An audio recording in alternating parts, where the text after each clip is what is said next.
ಅವರಿಬ್ರು ಸಕಲೇಶಪುರದವರು. ಇನ್ಸ್ಟಾಗ್ರಾಂನಲ್ಲಿ ಪರಿಚಯ ಆಗ್ತಾ ಇದ್ದಂತೆ ಲಿವ್ ಇನ್ ಸಂಬಂಧ ಬೆಳೆಸಿಕೊಂಡಿದ್ರು. ಆದ್ರೆ ಇವರಿಬ್ಬರ ಮಧ್ಯೆ ಶುರುವಾದ ಜಗಳ ಪ್ರೇಯಸಿಯ ಹೆಣ ಉರುಳಿಸುವಂತೆ ಮಾಡಿದೆ.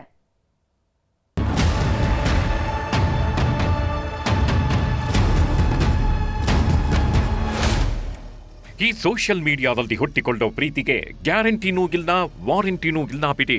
ಯಾಕಂದ್ರೆ ಯಾರ ಜೊತೆಗೆ ಯಾವಾಗ ಲವ್ ಆಗುತ್ತೋ, ಯಾರ ಜೊತೆ ಯಾವಾಗ ಬ್ರೇಕಪ್ ಆಗುತ್ತೋ ಒಂದು ಗೊತ್ತಾಗಲ್ಲ. ಅದರಲ್ಲೂ ಈಗೀಗ ಪ್ರೀತಿ ಹೆಸರಲ್ಲಿ ಲಿವ್ ಇನ್ ಸಂಬಂಧ ಬೆಳೆಸ್ಕೊಳ್ಳೋರೇ ಜಾಸ್ತಿ. ಮದುವೆಗೂ ಮುಂಚೆಯೇ ಕಳ್ಳ ಸಂಸಾರ ಶುರು ಮಾಡ್ತಾರೆ. ಇವರಿಬ್ಬರದ್ದು ಕೂಡ ಇಂಥದ್ದೇ ಕತೆ. ಇನ್ಸ್ಟಾಗ್ರಾಂನಲ್ಲಿ ಪರಿಚಯವಾದವರು ಲಿವಿಂಗ್ ರಿಲೇಷನ್ನಲ್ಲಿ ಬಂಧ ಬೆಳೆಸಿದ್ರು. ಆದ್ರೀಗ ಇದೇ ಸಂಬಂಧ ಜೀವ ತೆಗೆಯುವಂತೆ ಮಾಡಿದ.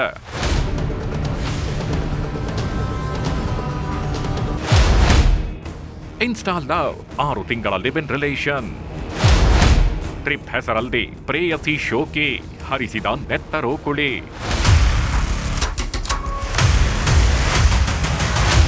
ಈ ಫೋಟೋದಲ್ಲಿ ಕಾಣ್ತಿರೋ ಈತನ ಹೆಸರು ಶರತ್, ಈಕೆ ಅನುಷಾ. ಇಬ್ಬರು ಹಾಸನದ ಸಕಲೇಶಪುರದ ನಿವಾಸಿಗಳು. ಇನ್ಸ್ಟಾಗ್ರಾಂ ಪರಿಚಯ ಪ್ರೀತಿಗೆ ತಿರುಗೋದಕ್ಕೆ ಬಹಳ ಸಮಯ ಹಿಡಿಯಲಿಲ್ಲ. ಅನುಷಾಗೆ ಅಪ್ಪ ಅಮ್ಮ ಯಾರೂ ಇರಲಿಲ್ಲ. ಅಕ್ಕನೇ ನೋಡ್ಕೊಳ್ತಿದ್ಲು.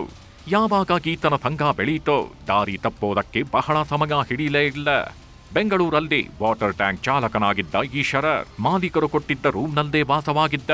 ಅದೇ ರೂಮ್ನಲ್ಲೇ ಇಬ್ಬರ ಕಳ್ಳ ಸಂಸಾರ ಶುರುವಾಗಿತ್ತು. ಬೆಳಗ್ಗೆಯಿಂದ ಸಂಜೆವರೆಗೂ ಶರತ್ ಕೆಲಸಕ್ಕೆ ಹೋದ್ರೆ ಈಕೆ ಮಾತ್ರ ಮನೆಯಲ್ಲೇ ಇರ್ತಿದ್ಲಂತೆ. ಇದು ಸಾಲದು ಅಂತ ವಾರಕ್ಕೊಮ್ಮೆ ಫ್ರೆಂಡ್ ಜೊತೆ ಟ್ರಿಪ್ ಹೊಡೀತಿದ್ಲಂತೆ. ಇದೇ ವಿಷಯಕ್ಕೆ ಇಬ್ಬರ ಮಧ್ಯೆ ಗಲಾಟೆಯಾಗಿತ್ತು. ಯಾವಾಗ ಹುಡುಗ ಗರಂ ಆದ್ನೋ ಅಕ್ಕನ ಮನೆ ಸೇರ್ಕೊಂಡಿದ್ಲು. ಒಂದಿಷ್ಟು ದಿನ ಕಳೀತಿದ್ದಂತೆ ಶರತ್ನೇ ಈಕೆಯನ್ನ ಹುಡುಕೊಂಡು ಹೋಗಿದ್ದ. ಕಳೆದ ಗುರುವಾರವಷ್ಟೇ ಅಕ್ಕನ ಮನೆಯಲ್ಲಿದ್ದವಳ ಮನವೊಲಿಸಿ ಕರ್ಕೊಂಡು ಬಂದಿದ್ದ. ಆದ್ರೆ ಬರ್ತಿರೋವಾಗ್ಲೇ ದಾರಿ ಮಧ್ಯೆ ಮತ್ತೆ ಗಲಾಟೆ ಮಾಡ್ಕೊಂಡಿದ್ರು. ರೂಮ್ಗೆ ಬರ್ತಿದ್ದಂತೆ ಸಿಟ್ಟಿಗೆದ್ದವ ಕತ್ತು ಹಿಸುಕಿ ಕೊಲೆ ಮಾಡಿದ್ದಾನೆ. ನಂತರ ಡೆಡ್ ಬಾಡಿ ಅಲ್ಲೇ ಬಿಟ್ಟು ಲಾಕ್ ಮಾಡ್ಕೊಂಡು ಹೋದವ ವಕೀಲರಿಗೆ ಕಾಲ್ ಮಾಡಿ ಹೇಳಿದ್ದ.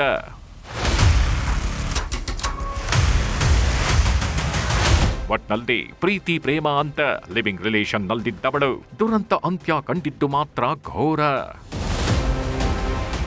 Gangadhara Bhagat, crime bureau, news 18. ಇಷ್ಟು ದಿನ ಪಿಂಚಣಿ ಪಡೀತಾ ಇದ್ದ ಪಿಂಚಣಿದಾರರಿಗೆ ಬಿಗ್ ಶಾಕ್ ಎದುರಾಗಿದೆ. ಸರಿಯಾಗಿ ದಾಖಲೆ ನೀಡದ 16 ಲಕ್ಷ ಮಂದಿಗೆ ಸರ್ಕಾರ ಬಿಗ್ ಶಾಕ್ ಕೊಟ್ಟಿದೆ. ತಿಂಗಳ ಕೊನೆಯಲ್ಲಿ ಬರ್ತಾ ಇದ್ದ ಹಣಕ್ಕೆ ಬ್ರೇಕ್ ಹಾಕಿದ್ದಾರೆ.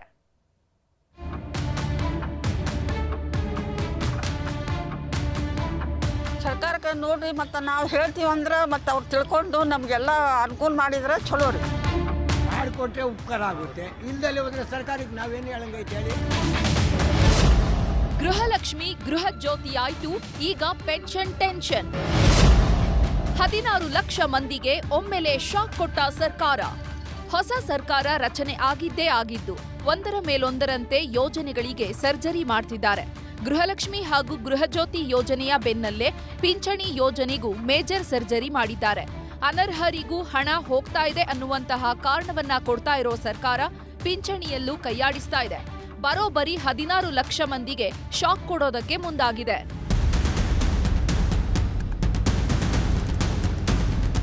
ಗೃಹಲಕ್ಷ್ಮಿ ಯೋಜನೆಯ ಗೊಂದಲವೇ ಇನ್ನೂ ಬಗೆಹರಿದಿಲ್ಲ. ಸರ್ಕಾರದ ನಿರ್ಧಾರಕ್ಕೆ ಗೃಹಲಕ್ಷ್ಮಿಯರು ವಿರೋಧ ವ್ಯಕ್ತಪಡಿಸುತ್ತಿದ್ದಾರೆ. ಇದರ ಬೆನ್ನಲ್ಲೇ ಈಗ ಪಿಂಚಣಿಗೂ ಕೈ ಹಾಕಿದೆ. ಬರೋಬ್ಬರಿ 16 ಲಕ್ಷ ಫಲಾನುಭವಿಗಳ ಮಾಸಿಕ ಪಿಂಚಣಿಯನ್ನ ಕಡಿತ ಮಾಡಿದೆ. ಇದರ ಹಿಂದೆಯೂ